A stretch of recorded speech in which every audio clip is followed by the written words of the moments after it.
다음 세대 교사들이 연주한 악기가 칼림바라고 하는 악기인데요. 가격은 그렇게 비싸진 않는데 이게 게으름을 누르는 게 양쪽 엄지손가락으로 왔다 갔다 하면서 연주를 해야 돼요. 그리고 일반 실로폰하고 음이 조금 이렇게 다르게 구성이 되어 있어서 처음에 할 때는 좀 까다로운데 몇 번 연습하면 신기하고 재밌고 음도 크진 않지만 은은하게 잘 들려요. 치매 예방에 좋다고 하고요. 아이들한테는 두뇌 개발에 좋답니다. 피아노도 손가락 끝을 놀리면 아이들의 두뇌가 발달하듯이 그래서 저는 어릴 때부터 우리 자녀들이 이제 피아노를 치는 걸 좋아한 이유가 뭐 하나님을 위해서 연주하는 것도 참 좋지만 또 두뇌 발달에도 이 손가락 끝을 놀리는 게 좋아요. 피아노도 좋고 뭔가를 만지면서 노는 것도 상당히 좋다고 합니다. 오늘 아주 색다른 방식으로 찬양해 주셔서 수고하셨고 이렇게 밤늦게 연습하는 거 보고 나서 참 정성이 대단하다 하는 생각이 들었습니다. 오늘 말씀과 연관해서 생각해 보면 믿음이라고 하는 것이 그런 열정, 뭔가 하나님 앞에 새로운 것들을 드리고자 하는 그 결단과 행위가 결합돼서 하나님께 영광이 된 줄로 믿습니다. 오늘 공동서신으로 분류된 야고보서는 예수 그리스도를 믿는 흩어진 유대인들에게 쓴 편지입니다. 예수님을 믿는 유대인들은 외부적으로 예수님을 믿지 않는 동족들, 같은 민족인 유대인들에게서 핍박을 받았습니다. 또 내부적으로는 부자들의 갑질도 있었고 또 가난한 사람들이 차별받는 그런 상황에 처해 있었습니다. 이런 믿음의 형제 자매들에게 야고보 선생은 너희가 여러 가지 시험을 당할 때에 온전히 기쁘게 여기라고 권면하고 있습니다. 그 여러 가지 시험을 만날 때 온전히 인내를 이루면 너희에게 부족함 없이 채워주실 것이고 복이 있을 것이고 생명의 면류관이 예비되어 있겠다라고 말씀해 주셨습니다. 이같이 여러분도 여러 시험을 만날 때 인내하며 견디고 또 그럴 때 부족함 없이 채워주시는 복과 생명의 면류관을 받아 쓰시길 주님의 이름으로 기원드립니다. 야고보서의 저자인 야고보는 예수님의 제자가 아닌 예수님의 형제 야고보입니다. 그리고 예루살렘 교회의 수장이기도 하지요. 특히 오늘 성경에는 행함 있는 믿음을 강조했습니다. 오늘 본문은 사도 바울의 견해와 긴장 관계를 유지하고 있는 본문입니다. 사실 우리가 이 부분에 대해서 깊이 묵상하지 않아서 아마도 예로부터 그런 긴장 관계에 있는 본문이라고 여겼을 것 같은데요. 오늘 이 본문이 여러분에게 사도 바울의 견해와 야고보 선생의 견해가 크게 다르지 않다는 것을 깨닫는 그런 시간이 되었으면 좋겠습니다. 사도 바울이 쓴 서신의 구조에 보면 대표적으로 로마서나 갈라디아서 같이 앞부분에는 교리로 이루어졌고 뒷부분에는 윤리로 이루어진 구조를 보게 돼요. 앞에는 이론을 설명했다면 뒤에는 실기에 대해서 설명을 한 거죠. 또 더 쉽게 표현하면 앞에는 믿음에 대해서 강조했다면 뒷부분에는 행함에 대해서 강조하는 그런 구조를 가지고 있습니다. 그래서 행함이 중요하지 않다고 이야기하지 않고 있어요. 뿐만 아니라 야고보가 쓴 이 서신에도 믿음이 중요하지 않다고 기록되어 있지 않습니다. 그러니까 결론적으로 사도 바울이나 야고보 선생이나 믿음과 행함을 다 중요하게 여기는데 어디에 더 주안점을 두고 기록하느냐의 차이가 좀 있을 뿐입니다. 오히려 행함을 강조하면서 야고보 선생은 믿음의 본질이 뭐냐, 그래서 정말 이게 진짜 믿음이냐 아니면 이것이 진짜 믿음이냐라고 하는 것을 설명하고 있습니다. 그런데 왜 이런 긴장 관계가 있을까요? 사도 바울이 경계한 것과 야고보 선생이 경계한 것이 좀 달라요. 사도 바울이 경계한 것은 율법주의자들을 경계했습니다. 율법을 온전히 지키면 구원을 얻을 수 있다는 그 주장을 경계한 것이죠. 사실 구약에서 율법을 온전히 지키면 구원을 얻을 수 있게 되어 있어요, 구조상.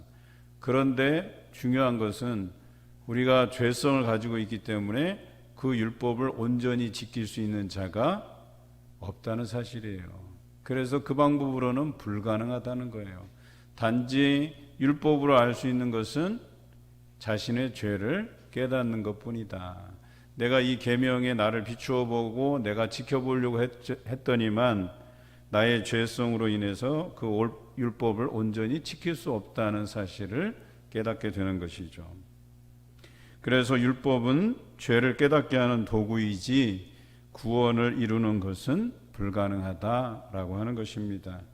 이런 주제로서 사도 바울이 강조했고, 그래서 율법주의자들을 비판한 것이죠.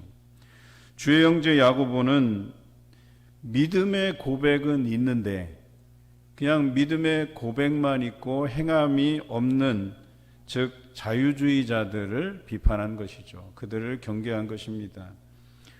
믿음의 고백만 있으면 그 행동이 좋든 그 행동이 나쁘든 또 행동을 하든 안 하든 간에 모두 정당화된다고 여기는 사람들이 자유주의자들입니다.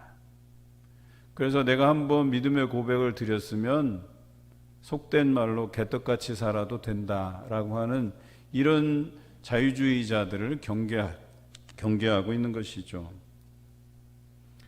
그래서 사도 바울은 주님 안에 나타난 그 믿음을 강조했다고 한다면, 야고보 선생은 사람들에게 보여지고 나타나는 그 행동으로 인해서 온전한 믿음을 이룰 수 있다, 이렇게 이야기한 것입니다.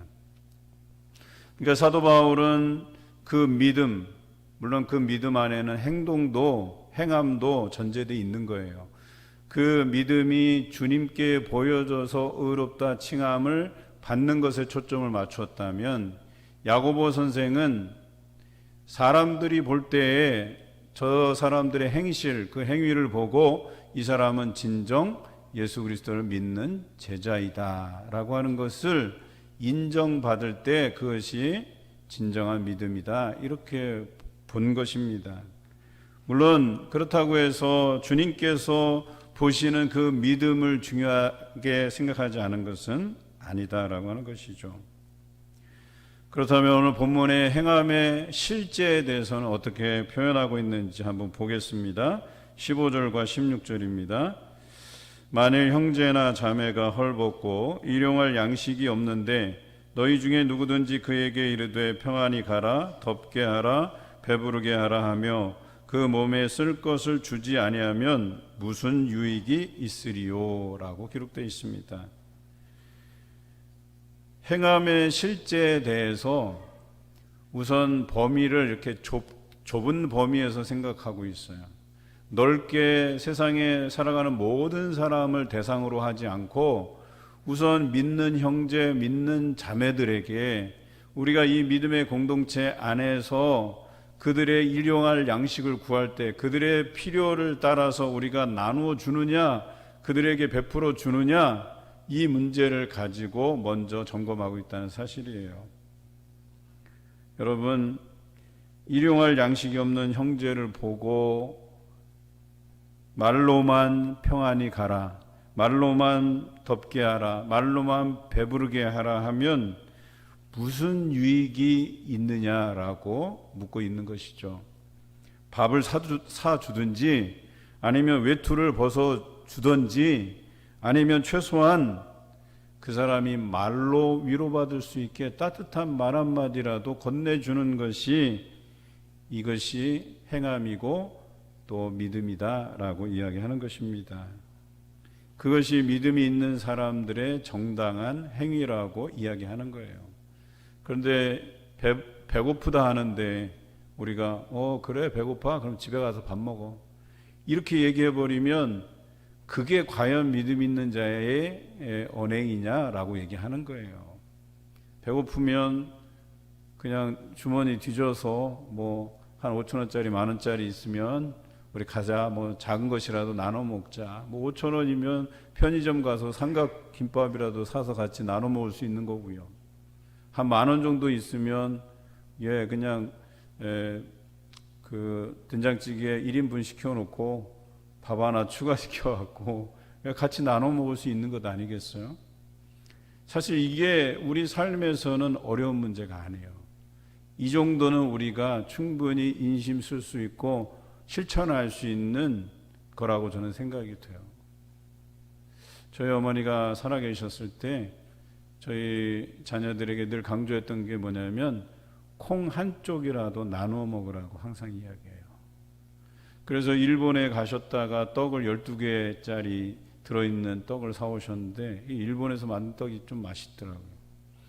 우리 가족들 고모 한 2-3개씩 먹어도 모자를 판에 2개씩 싸갖고 장로님 댁에 갖다 드리고 목사님 댁에 갖다 드리고 그거 뭐가 있다고 그거 드려봐야 드리려면 좀 세트로 좋은 걸 드리지. 그런데도 그걸 이렇게 싸서 갖다 드리는 모습을 보면서 그것이 믿음이구나. 그것이 행함이 있는 믿음이구나 하는 생각이 들었었습니다. 그런데 이런 행함이 없는 것 자체가 오늘 성경에서는 죽은 것이다 이렇게 표현하고 있습니다. 어제 우리가 봄맞이 대청소가 있었습니다. 한 50명 가까이 나오셨는데요.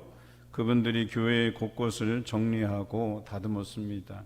오늘 예배 마치고 구석구석 한번 돌아보세요. 이분들이 얼마나 땀 흘리고 수고했는지 그 현장들을 한번 보세요. 청소가 끝나고 또 간식도 나누고 또 식당도 예약해서 식사의 시간도 가졌어요. 25일부로 이제 교회 내에서 식사가 다 가능해졌기 때문에 이런 교제가 가능해졌어요. 그런데 이제 과거에는 코로나 때문에 누가 밥 사달라 해도 코로나 때문에 이렇게 할 수 없다 뭐 이렇게 했지만 이제는 핑계 댈 수도 없어요. 누가 밥 좀 사달라 하면 이제는 밥을 사줘야 돼요. 그것이 행함 있는 믿음이라고 이야기하잖아요. 오늘 혹시라도 돈이 없어서 근데 식사는 해야겠고 하는 사람들은 누구라도 붙잡아서 밥 한 끼 사달라고 한번 해보세요. 적어도 우리가 우리 형제 자매 중에 일용할 양식을 구할 때에 말로만이 아닌 그런 행함으로 감당할 수 있어야만 그것이 진정한 믿음의 소유자라고 할 것입니다. 이러한 삶의 교제가 날마다 여러분 삶 가운데 실천되시길 주님의 이름으로 기원합니다. 오늘 본문 18절에 이렇게 기록되어 있습니다. 어떤 사람은 말하기를 너는 믿음이 있고 나는 행함이 있으니 행함이 없는 내 믿음을 내게 보이라 하는 행함으로 내 믿음을 내게 보이리라 하리라. 이렇게 기록되어 있어요. 여러분, 이 말씀은 기본적으로 이 이야기를 하는 사람들에게는 믿음과 행함이라고 하는 것이 분리되어 있다고 생각하는 사람들의 생각이에요. 왜 이렇게 이분법적으로 생각하게 될까요? 왜 믿음 따로 행함 따로 있다고 여길까요?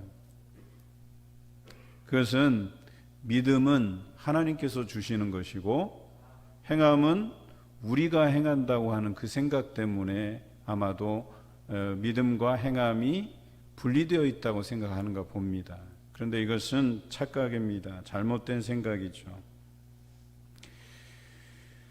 하나님의 말씀에는 그렇게 기록되어 있지 않습니다. 빌립보서 2장 13절 말씀에 이렇게 기록되어 있습니다. 너희 안에서 행하시는 이는 하나님이시니 자기의 기쁘신 뜻을 위하여 너희에게 소원을 두고 행하게 하시나니 그랬어요. 그러니까 행함도 우리의 의지로 하는 게 아니고 뭐예요? 하나님께서 우리 안에 소원을 두고 행하게 하신다 그랬어요. 다른 본문에는 믿음의 주요 온전케 하신 이인 예수를 바라보자 이렇게 말씀하시잖아요. 믿음의 주도 하나님이시고 행함의 주도 하나님이시다라고 성경은 분명히 이야기하고 있어요. 그러니까 믿음과 행함이 따로따로 가는 게 아니라는 거예요. 믿음이 있으면 행함이 반드시 따른다는 거예요. 행함에는 반드시 믿음이 작용하게 돼 있다고 얘기하는 겁니다. 그런데 믿음의 고백만 있고 행함이 없다. 이건 논리적으로 성경적으로 모순이에요. 모순. 이럴 수가 없는 거예요. 믿음이 있는데 행함이 없다? 이런 구조는 성경에 없어요. 왜냐하면 하나님께서 믿음의 주도 되시고 행함의 주도 되시기 때문에 그분이 우리에게 믿음만 있게 하고 아니면 행동만 있게 행함만 있게 하고 그러지 않으신다는 거예요. 믿음이 행함에 있어서 작용하게 만들고 또 행함을 통해서 믿음이 온전하게 만드시는 분이 하나님이시다라고 하는 것입니다. 믿음도 행함도 모두 하나님께서 주체가 되셔서 우리로 믿음 가운데 행하게 하십니다. 이 믿음과 행함을 온전히 이루어 가시는 하나님의 섭리를 이해하고 따르는 여러분 되시길 주님의 이름으로 기원합니다. 오늘 본문에 행함이 있는 사람 두 사람의 이야기가 등장합니다. 그 첫 번째 사람이 아브라함입니다. 아브라함은 행함으로 의롭다함을 받았다라고 기록하고 있어요. 아브라함은 믿음이 그의 행함과 함께 일하고 행함으로 믿음이 온전하게 되었다 이렇게 기록하고 있습니다. 그 행함이라고 하는 게 바로 100세에 낳은 아들 이삭을 하나님께 번제로 드리는 것이었습니다. 이삭을 데리고 하나님께서 정해 주신 장소에 데리고 가는데 그 아들 이삭이 아브라함에게 묻습니다. 하나님께 드릴 번제의 제물, 즉 어린 양이 어디 있습니까? 라고 물었어요. 그랬더니 창세기 22장 8절에 이렇게 대답합니다. 아브라함이 이르되 내 아들아 번제할 어린 양은 하나님이 자기를 위하여 친히 준비하시리라. 이렇게 이야기하고 있어요. 그러니까 하나님께서 준비해 주실 것이라고 이야기합니다. 물론 이 아브라함에게는 여러 가지 생각들이 있었겠지요. 그런데 중요한 것은 하나님을 믿었다라고 하는 사실이에요. 그가 아들을 대신해서 다른 제물을 준비해 주시든지 아니면 아들을 번제로 드렸다가 죽으면 다시 살리시든지 아니면 아들을 죽이고 번제물로 받으시고 다른 아들을 주시든지 어떤 방식으로든 하나님께서 자신에게 약속해 주신 그 자손들이 하늘의 무별과 같이 또 바다의 모래와 같이 많게 하신다고 하는 그 약속을 지키실 거라는 그 믿음의 확신이 있었기 때문에 그는 행동할 수 있었다는 거예요. 성경에 보면 번제로 드리겠다는 결정을 하게 되거든요. 그게 완료형으로 돼 있어요. 드릴 예정이다가 아니에요. 드리려고 했다가 아니에요. 드렸다 이렇게 기록하고 있어요. 성경은. 그러니까 죽이려고 마음을 먹인 거예요. 칼로 죽여서 배를 가르고 껍질을 벗기고 피와 내장, 기름 이런 거 다 태워드리고 그럴 생각으로 그가 이삭을 번제로 드리려고 결정했다는 것입니다. 여러분 이것은 내가 가진 믿음, 내가 가진 행함이 아니에요. 이것은 하나님께서 주신 믿음이고 하나님께서 우리 안에 소원을 두고 행하게 하시는 일이었기 때문에 가능한 것입니다. 본문 22절에 믿음이 그의 행함과 함께 일하고 라고 되어 있어요. 그러니까 이 사람이 행하게 된 것은 믿음이 작용했다라고 얘기하는 거예요. 이게 당연한 말씀이거든요. 왜요? 주체가 하나님이시기 때문에. 하나님이 믿음도 주시고 우리 안에 소원을 두고 행하게도 하시기 때문에 그 믿음이 행함에 작용할 수 있도록 하나님께서 만드셨다라고 하는 것입니다. 하나님을 신실하게 신뢰하지 않는 사람은 믿음이 행함에 영향을 주지 못해요. 입술로만 고백하게 돼 있어요. 그런데 하나님을 신실하게 믿으면, 하나님을 신뢰하면 하나님께서 그에게 믿음만 주시는 것이 아니라 그 안에 소원을 두고 행하게 하신다라고 하는 것입니다. 결론적으로 행함이 없는 사람은 하나님을 신실하게 믿지 않는 사람이라고 단정적으로 이야기할 수 있는 겁니다. 믿음만 있거나 행함만 있거나 그러지 않아요. 이 둘은 주체가 하나님이시기 때문에 같이 가는 거예요. 그렇다고 볼 때 믿음이 없다, 행함이 없다, 이건 하나님을 전적으로 신뢰하지 않는다라는 결론에 이르게 되는 겁니다. 23절에 아브라함을 이렇게 평가하고 있습니다. 아브라함이 하나님을 믿으니 이것을 의로 여기셨다는 말씀이 이루어졌고 그는 하나님의 벗이라 칭함을 받았나니 그랬어요. 앞에서 전제는 믿음의 행위로서 의롭다함을 받았다라고 기록하고 있는데 이 평가에서는 뭐예요? 그 행함이 어디서부터 비롯됐다 그런 거예요? 하나님을 믿으니라고 돼 있어요. 그러니까 믿음이 행함으로 나타난 것이라고 이야기한 것입니다. 아브라함으로 행하게 하셨는데 하나님을 믿은 것으로 기록하고 있다는 사실을 우리는 기억해야 돼요. 믿음이 있는 자가 이런 행함이 자연스럽게 따라오는 것이라고 이야기하는 겁니다. 그래서 행함이 없는 믿음은 죽은 것이며 하나님께서 주체가 되지 않으시면 이런 일을 행할 수도 없다라고 하는 결론에 이르게 되는 것이죠. 아브라함과 같이 하나님을 믿음으로 행할 수 있는 그런 성도가 되시기를 주님의 이름으로 기원합니다. 세 번째는 다른 한 사람은 기생 라합을 들고 있죠. 예수님의 족보에 오른 여성 5명 중에 한 사람입니다. 여리고에 살면서 그녀는 하나님의 백성이 가나안 땅을 향해 오는데 그 가나안의 첫 성인 여리고를 정복하러 온다는 소식을 듣게 되었어요. 그리고 자기 주변에 있는 사람들이 다 떨고 그 마음이 녹았다 하는 사실을 알고 있었어요. 그런데 이것은 어찌 보면 여리고 사람으로서는 이 이스라엘 백성에게 이 기밀을 누설하면 안 되는 거죠. 지금 여리고 성은 굉장히 든든한 성이에요. 그런데 그 안에 사람들의 마음이 두려워하고 마음이 녹아내렸다는 이것은요 기밀사항이에요. 그런데 이스라엘에서 보낸 정탐꾼을 숨겨주는 것도 모자라서 그 기밀을 얘기해요. 사실은 여기 안에 성 안에 있는 백성들이 두려워 떨고 있다. 그리고 마음이 다 녹아내렸다. 여러분 어찌 보면 민족의 반역자예요. 반역 행위를 한 것이에요. 그런데 이 라합에게 있어서는 더 중요한 것이 하나님이라고 하는 존재였었어요. 그래서 하나님을 신뢰했고 하나님만이 살 길이라는 것을 그가 알았어요.